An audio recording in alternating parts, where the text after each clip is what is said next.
नमस्कार, मैं हूं दीपाली राणा और आप देख रहे हैं कमोडिटी राउंडअप। और बड़ी खबर जीरे पर, जहां पर नए रिकॉर्ड हाईज बनते हुए दिखाई दिए हैं। जीरे में रफ्तार वापस आते हुए दिखाई दी है। 2-3 सेशन की नरमी और उसके बाद तेजी। रिकॉर्ड स्तर पर जीरे का भाव पहुंच चुका है 58,000 के ऊपर। फिलहाल एनसीडीएक्स पर कर रहा है कारोबार। क्या रणनीति यहां से होनी चाहिए, इस पर हम फोकस करेंगे, क्योंकि 58,570 तक हमने वायदा में भी जीरे का भाव आते हुए देखा है और 7 दिन हमने थोड़ी सी नरमी देखी, लेकिन उसके बाद वापस प्राइसेस तेजी की तरफ बढ़ते हुए दिखाई दिए हैं। क्यों ये तेजी आते हुए दिखाई दी है, क्या फैक्टर्स है यहाँ से और कहाँ जीरा जाते हुए देख रहे हैं, इस पर हमारा फोकस रहेगा, क्योंकि सिर्फ 3 दिनों में हमने 9% तक की तेजी जीरे के भाव में आते हुए दिखाई दी है। और अगर हम इस साल की शुरुआत से लेकर अब तक तुलना करें तो 85% जीरे के प्राइसेस बढ़ चुके हैं। तो इसी पर हम बातचीत करते हैं और हमारे साथ किशोर शाह मौजूद है मीट ट्रेडर से। किशोर जी नमस्कार, स्वागत है आपका।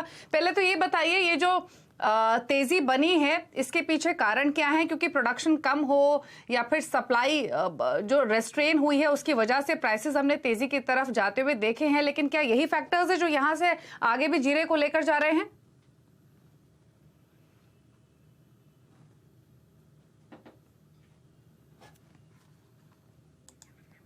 चलिए किशोर जी से बात करेंगे। अजय केडी भी हमारे साथ है, रविंद्र राव भी हैं।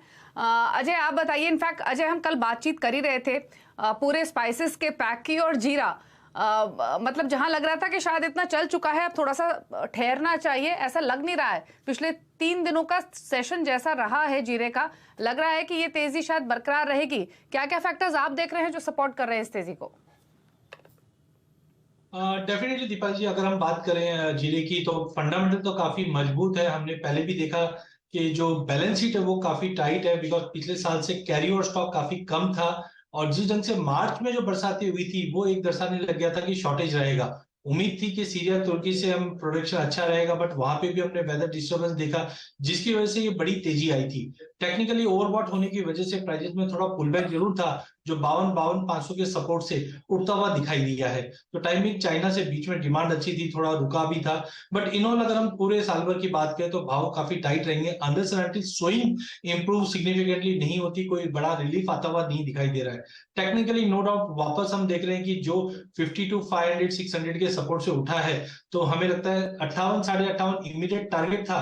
बट प्राइस अब इसको कैच करते हुए 61,500 से 62 तक के भी लेवल देख सकते हैं। तो कहीं पे भी शॉर्ट की सलाह नहीं है, बाय ऑन ड्रॉप की रणनीति बना के चलिए, क्योंकि पूरे साल भर ये टाइटनेस जो है बैलेंस शीट में वो कंटिन्यू दिखती रहेगी।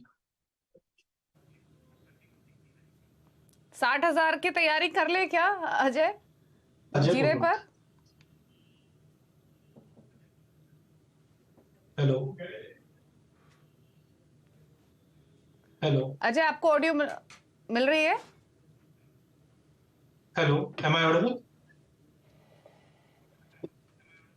हाँ, आपकी ऑडियो मिल रही है, शायद हमारी ऑडियो अजय तक नहीं जा रही है।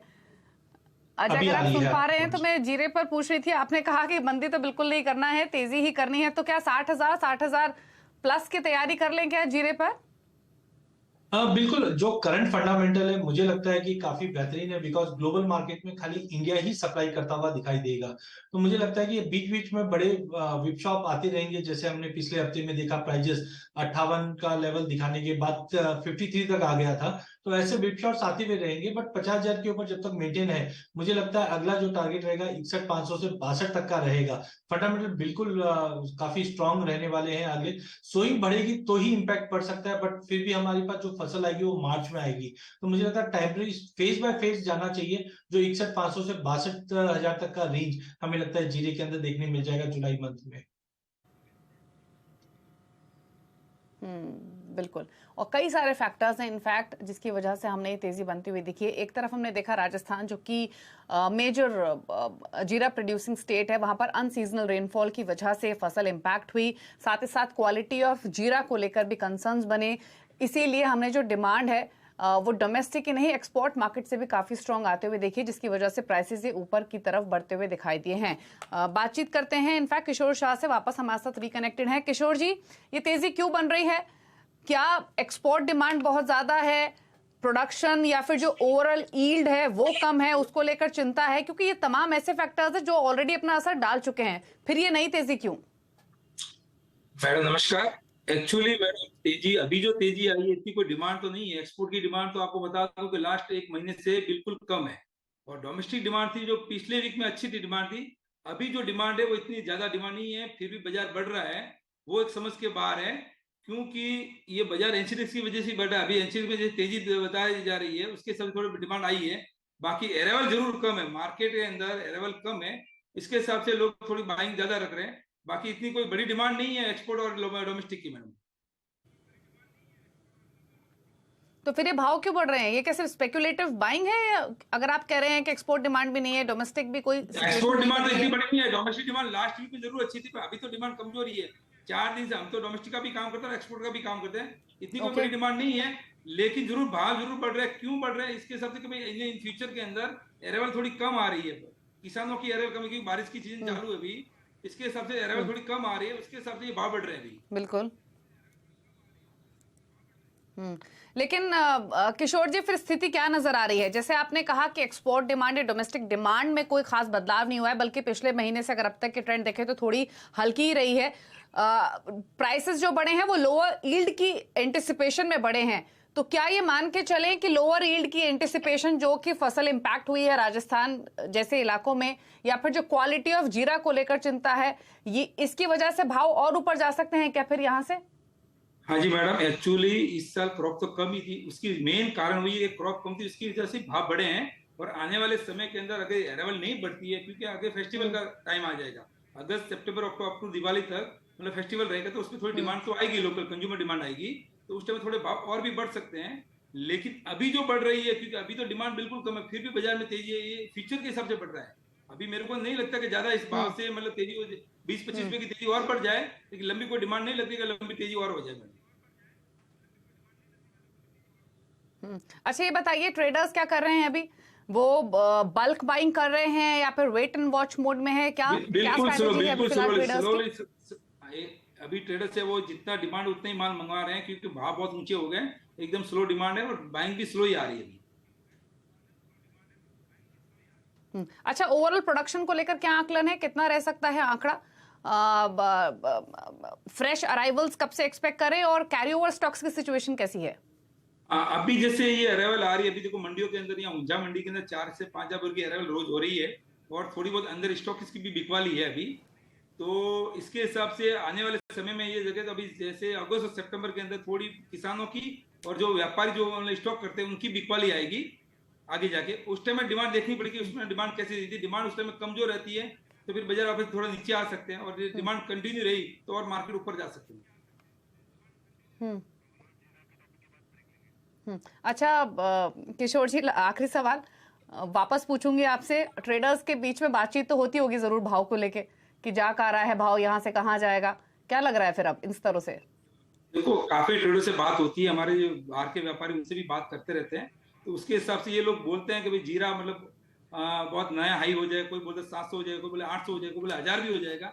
ऐसी ऐसी बातें तो आती रहती है कि ये सब डिपेंड रहता है मार्केट के में अराइवल और डिमांड। मेन तो रहता है डिमांड और सप्लाई का गैप, वो यदि गैप बढ़ता है तो नए भाव बनने लगते हैं। यदि मतलब डिमांड और सप्लाई कमजोर रहती है, यदि सप्लाई कमजोर रहती है और डिमांड ज्यादा रहती है तो नए भाव बनेंगे। यदि सप्लाई आएगी और डिमांड कमजोर रहेगी तो भाव नीचे आ जाएंगे। डिपेंड करेगा गैप का आगे जाके। चलिए, शुक्रिया किशोर जी। बिल्कुल बिल्कुल डिपेंड करेगा। हालांकि आशंका यही है क्योंकि 70% जो प्रोडक्शन है वो राजस्थान से होता है, बाकी गुजरात से होता है। दोनों ही इलाकों से अनसीजनल रेन और साथ ही मौजूदा बारिश के हालात की वजह से जो क्वालिटी ऑफ जीरा है, जो ओवरऑल प्रोडक्शन है, लोअर यील्ड्स को लेकर एंटिसिपेट किया जा रहा है, जिसकी तरफ से भाव हमने बढ़ते हुए देखे हैं। लेकिन जैसे अजय भी कह रहे थे कि मंदी तो नहीं करनी है, भाव यहाँ से ऊपर ही जा सकते हैं।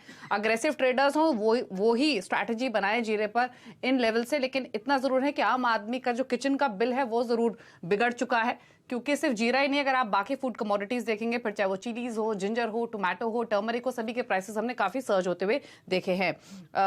एक ब्रेक के लिए यहाँ पर रुक रहे हैं। जब लौटेंगे तो स्ट्रैटेजीज पर तो करेंगे फोकस, साथ ही साथ कच्चे तेल पर भी बातचीत करेंगे। नरेंद्र तनेजा हमारे साथ बने हुए हैं, उनके व्यू लेंगे कच्चे तेल के प्राइसेस पर एक छोटे से ब्रेक के बाद।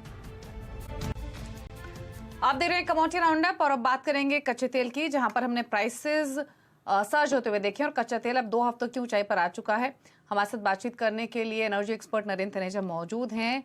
नरेंद्र जी नमस्कार, स्वागत है आपका। तो पहले तो यही समझना चाहेंगे कि कच्चे तेल को लेकर यहाँ से आउटलुक क्या बन रहा है। हमने यूएस में जो क्रूड इन्वेंट्रीज हैं वो घटते हुए देखे, जिसके कारण प्राइसेस ऊपर आए हैं। लेकिन एक चीज जरूर है कि अब जो बेस है कच्चे तेल का वो धीरे धीरे थोड़ा ऊपर की तरफ जरूर शिफ्ट हो गया है। क्या व्यू है आपका इन लेवल से और क्या ट्रिगर्स आप देख रहे हैं? इन्वेंट्रीज का तो इशू है ही है, एक बहुत बड़ा एक कारण है जिससे कीमतें आप देख रही हैं कि थोड़ी उत्तर की दिशा में जाने लगी हैं। लेकिन सबसे बड़ा कारण ये है कि पहले रशिया और सऊदी अरेबिया दो अलग दिशा में जा रहे थे। दोनों को ये था कि मार्केट शेयर जो है उनका वो नहीं घटना चाहिए, और रूस जो है वो कह रहा था प्रोडक्शन कट करेगा लेकिन बहुत ज्यादा नहीं कर रहा था, सहमति नहीं हो पा रही थी। लेकिन पिछले दिनों जब बातचीत हुई है रूस के उप प्रधानमंत्री जो ऊर्जा के मसले भी देखते हैं और सऊदी अरब के तेल मंत्री, तो अब ये सहमति बनी है कि तेल की कीमतें थोड़ा बहुत नीचे चली गई हैं, इनको ऊपर लेके जाना है। सऊदी अरब जो है $80 पर ले जाना चाहता है। रूस का कहना है जहां अभी है वहां हर हालत में टिकी रहनी चाहिए, इससे नीचे नहीं जानी चाहिए। तो एक सहमति है कि तेल को अब सस्ता नहीं होने देंगे। तो रूस ने जो है प्रोडक्शन कट की बात करी है, और भी कर सकता है ये भी उसने संदेश दिया है। और सऊदी अरब तो इस बात पे बिल्कुल वो लगा हुआ है कि तेल की कीमत और नहीं घटने देंगे और $80 पे लेके जाना है। अगर नहीं जाती तो कम से कम घटने नहीं देंगे। तो ये दोनों बड़े जो उत्पादक देश हैं, और साथ में सऊदी अरब ओपेक को भी रिप्रेजेंट करता है और रूस ओपेक प्लस को रिप्रेजेंट करता है, उसको लेकर के बाजार में ये है। हालांकि अगर आप डिमांड सप्लाई के फंडामेंटल देखते हैं तो कोई कारण नहीं है कि कीमत बढ़े, क्योंकि जो डिमांड के अंदर कोई ऐसी कोई बढ़ोतरी नहीं है और सप्लाई में कोई किसी तरह की बड़ी कंस्ट्रेंट या कंसर्न्स नहीं है। उसके बावजूद चूंकि ये बड़े उत्पादक जो है इनमें सहमति बढ़ रही है। दूसरी तरफ चीन की तरफ से कोई बहुत बड़ी डिमांड जैसे उम्मीद थी ऐसा कुछ नहीं हुआ है, या कोई वहां पैकेज लाने की बात, रिलीफ पैकेज, वो भी चाइना में नहीं आया। तो बाजार में इस तरह के वो चल रहे हैं कि अब ये इनकी कोशिश है कि तेल जो है वो किसी भी हालत में अब जो कीमत है मतलब $75, $76, इससे नीचे नहीं जाना चाहिए। अब सारी जो मशक्कत है, जो मेहनत है इन दो बड़े देशों की और अन्य निर्यातकों की, वो यही है। तो यहाँ से फिर अब आपको रेंज क्या देख रहे हैं आप कच्चे तेल की? क्योंकि एक्सपेक्टेशंस तो यही है कि शायद भले ही कच्चे तेल यहाँ से नीचे ना जाए लेकिन अपसाइड भी शायद लिमिटेड रहेगी, क्योंकि चाइना को लेकर जैसे आपने भी कहा अभी कोई इकोनॉमिक ग्रोथ आउटलुक कोई बहुत वाइब्रेंट नहीं हो गया है, या फिर डिमांड रिकवरी एकदम से आ जाएगी, इसकी कोई एक्सपेक्टेशंस नहीं है। तो ऐसे में रेंज आप क्या देखते हैं? अच्छा प्रश्न है। मेरे हिसाब से जो रेंज है वो $70 से $80 के बीच में रहेगी। ये दोनों देश पूरी कोशिश करेंगे, ओपेक कोशिश करेगी, लेकिन अंततः डिमांड सप्लाई का जो फैक्टर होता है उसको आप बिल्कुल इग्नोर तो नहीं कर सकते। दूसरी तरफ अमेरिका जो सबसे बड़ा उत्पादक भी है और सबसे बड़ा उपभोक्ता भी है, वो भी अब इलेक्शन मोड में चला जाएगा, वह चुनाव है अगले साल राष्ट्रपति के। भारत जो दुनिया का दूसरा सबसे बड़ा उपभोक्ता है, तीसरा सबसे बड़ा उपभोक्ता है, वहां पे भी अब भारत भी चुनाव के दौर में जा रहा है। और बड़े आयातक भारत जैसे, बड़े कंज्यूमर अमेरिका जैसे, ये नहीं चाहेंगे तेल की कीमतें बहुत ज्यादा बढ़े, क्योंकि उससे उनका वोटर या आम उपभोक्ता पे असर पड़ता है। तो भारत की भी ये कोशिश है कि रूस से खरीदो, कहीं से करो, लेकिन सप्लाई साइड में कंस्ट्रेंट नहीं आनी चाहिए जिससे तेल की कीमतें नीचे रहे। अमेरिका का जो ओपेक के ऊपर भी थोड़ा प्रभाव रहता है, और अंतर्राष्ट्रीय जो ट्रेड होता है ऑयल का, उसमें अमेरिका का काफी प्रभाव होता है। तो मुझे ये भी एक कारण होंगे जिससे 80 से ऊपर सस्टेन में नहीं जाए। हो सकता है 82 हो जाए, 84 हो जाए, लेकिन औसत जो है मेरे हिसाब से आने वाले 2-3 महीने के अंदर वो $70 और $80 के बीच में दिखेगा। अगर यूक्रेन की जो स्थिति है वो बेकाबू ना हो जाए, वो एक अलग फैक्टर होगा। जी रविंद्र, आपका व्यू क्या है कच्चे तेल पर? जैसे तनेजा जी ने भी कहा कि बेस थोड़ा भले ही ऊपर की तरफ शिफ्ट हो गया है, प्राइसेस भले ही नीचे ना जाए लेकिन एक रेंज में ही रहेंगे, बहुत ज्यादा अपसाइड यहाँ पर फिलहाल तो नहीं दिख रही है। क्या व्यू थोड़ा ब्रॉडर पर्सपेक्टिव से और इमीडिएट स्ट्रैटेजी के हिसाब से? बिल्कुल दीपाली, मेरे हिसाब से क्रूड में दोनों ही फैक्टर्स है, bullish as well as bearish. जैसे तनिजा ने बताया कि ओपेक और ओपेक प्लस का जो स्टेटमेंट्स है, I think that is supporting the prices. और दूसरी तरफ से जो रिसेशनरी कंसर्न्स है यूएस से, क्योंकि रेट हाइक की जो प्रोबेबिलिटी है वो बढ़ रही है। हालांकि सितंबर की रेट हाइक की जो प्रोबेबिलिटी है वो अभी भी एकदम ज्यादा नहीं है, बट जुलाई में तो there is a clear chance कि शायद रेट बढ़े। बट लेबर डेटा ड्यू है तो आई थिंक वो एक बार देखा जाएगा। बट रिसेशनरी कंसर्न की वजह से आई थिंक जो गेन्स है इसमें वो कैप्ड रहेगा। और हम भी लगातार WTI का जो रेंज है वो $74 से लेके $67 का दे रहे हैं। $67 के नीचे सस्टेन नहीं कर रहा है प्राइसेस। और अपसाइड में मुझे लगता है कि 72 से 74 का एक रेजिस्टेंस जोन रहेगा। जब तक ये $74 के ऊपर सस्टेन नहीं करता, आई थिंक ये रेंज कंटिन्यू रहेगा, because there are both bullish and bearish factors. तो मैं उसी के साथ जाना चाहूंगा। और 6050 तक एक बार पॉसिबल है, प्राइसेस जा सकता है, बट वहां से फिर से एक बार हम इसमें सेलिंग देख सकते हैं। तो आई थिंक MCX में 5,550 से लेके ऊपर का लेवल 6,100 150 का रेंज जो है वो कंटिन्यू रहेगा। ओके, चलिए शुक्रिया मिस्टर तनेजा अपने व्यूज देने के लिए कच्चे तेल पर। लेकिन फिलहाल प्राइसेस तो ऊपर आए हैं, 5900 के आसपास कच्चा तेल कारोबार कर रहा है। लेकिन बाकी स्ट्रैटेजीज पर भी फोकस कर लेते हैं। एग्री कमोडिटीज पर जाएं उससे पहले क्विकली रविंद्र, और कोई ट्रेडिंग स्ट्रैटेजी आपकी तरफ से बुलियंस या फिर बेस मेटल पैक से? आई थिंक बुलियन में सिल्वर काफी अट्रैक्टिव लग रहा है। सिल्वर ने काफी लोअर लेवल्स पे काफी कंसोलिडेट किया है, प्लस इसमें एक हार्मोनिक पैटर्न बना है टेक्निकली, प्लस एक मॉर्निंग स्टार पैटर्न बना है। And fundamentally I think supply constraint हो रहा है, क्योंकि मेक्सिको से चांसेस है कि रेगुलेटरी चेंजेस की वजह से थोड़ा सा इन्वेस्टमेंट घटे, पेरू से आउटपुट घट रहा है। तो आई थिंक सप्लाई डेफिसिट और जो टेक्निकल पैटर्न है, आई थिंक दोनों ही सपोर्ट कर रहे हैं सिल्वर के प्राइसेस को। हमें लगता है कि 72,000 वुड बी इमीडिएट रेजिस्टेंस, उसके ऊपर निकल जाते तो फिर से हम 74,000 तक के लेवल देख सकते हैं। और बेस मेटल्स में I think I am continuing with zinc. Zinc में काफी टाइम से मैं बुलिश हूँ। वीकली चार्ट्स पे एक बुलिश एनगल्फिंग है, हमें लगता है कि 230 240 तक के लेवल्स आ सकता है। तो short to medium term perspective से जिंक काफी अट्रैक्टिव लग रहा है इन बेस मेटल्स में। ओके, चलिए तो ये बेस मेटल पर राय रही। लेकिन अजय, अगर हम एग्री कमोडिटी बास्केट की बात करें तो जीरी की तो बात हो गई, बाकी पैक को देखें तो धनिया में स्ट्रेंथ देखने को मिल रही है और बाकी स्पाइसेस लाल निशान में हैं। कोई और ट्रेडिंग स्ट्रैटेजी आपकी एग्री कमोडिटी बास्केट से? बिल्कुल दीपाली जी, अगर पूरे एग्री पैक की बात करें तो जीरे में जिस ढंग से रैली आई है, इसका एक सपोर्ट हम धनिये में भी आते हुए देख पा रहे हैं। लेकिन हायर कैरी ओवर होने की वजह से अपसाइड थोड़ा सा लिमिटेड रहेंगे। बट मुझे लगता है कि 6750 में भी लिया जाए तो 6,950 तक का टारगेट रहेगा। 6,600 की स्टॉप लॉस से लेके चलिए। वहीं कैस्टर के अंदर 2-3 दिन से हम देख रहे हैं कि प्राइस 6,000 के ऊपर सस्टेन नहीं कर पा रहा है। तो आई थिंक टेक्निकली काफी स्ट्रांग है, थोड़ा पुल बैक जरूर मिल सकता है। तो 5900 के करीब लेके चलिए। 5850 के स्टॉप लॉस है 6,000 के टारगेट के लिए। एंड लास्ट अगर हम बात करें गवार की, तो गवार में बार बार में प्राइसेस में हाई लेवल से दबाव जरूर है, बट टेक्निकली कोई ज्यादा खराब नहीं है, फंडामेंटल भी सपोर्टिव है। तो गवार में भी मुझे लगता है 5450 पे लिया जा सकता है। 5380 के स्टॉप लॉस से 5600 तक के टारगेट अगले 2 सेशन में देखने मिल जाएंगे। ओके, चलिए तो ये स्ट्रैटेजी आपके लिए ग्वार पैक पर। शुक्रिया रविंद्र और अजय, आप दोनों का ही आने के लिए शो में और अपनी स्ट्रैटेजीज देने के लिए। रुक रहे हैं एक ब्रेक के लिए। ब्रेक के उस पर आप देखिए वायदा मार्केट का पूरा एक्शन फ्यूचर एक्सप्रेस में। नमस्कार।